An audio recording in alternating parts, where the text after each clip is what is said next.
Abdul Fetohi është zavendës kryeministër i Maqedonisë.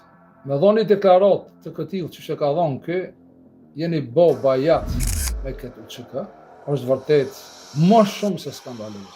Por nëse jep këtë deklarat si antari i vëllezërisë muslimane, atëre gjithashtu është skandaloze se një grup tjetër sulmon grupin tjetër. Maqedonia është shtet multietnik, multireligios. Në Maqedoni, marrëveshja e Ohrit ka përcaktuar shqiptarët si bashkësi etnike. Dhe Abdul Fetohi, që është zavendës kryeministër, nuk guxon me dhënë një deklarat të këtillë se është skandaloze.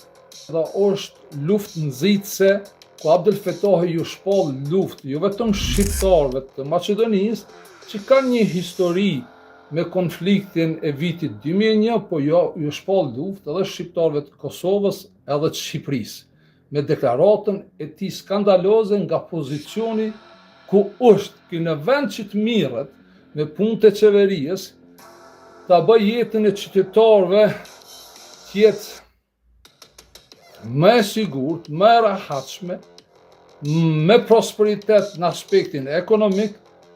Ky prej se e mboj mend që e ka zoni vend atje përmes partisë të Aravarit, ky nuk e ka folë një fjalë të mirë për shqiptarët.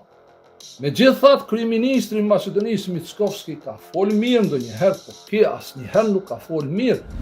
Dhe me këtë deklarat ky e dëshmon katërcifrisht se është zëdhënësi i parë i vëllezërisë muslimane, i kamufluar pak si ma liberal, po në klubin e tij janë të gjithë të vëllezërisë muslimane.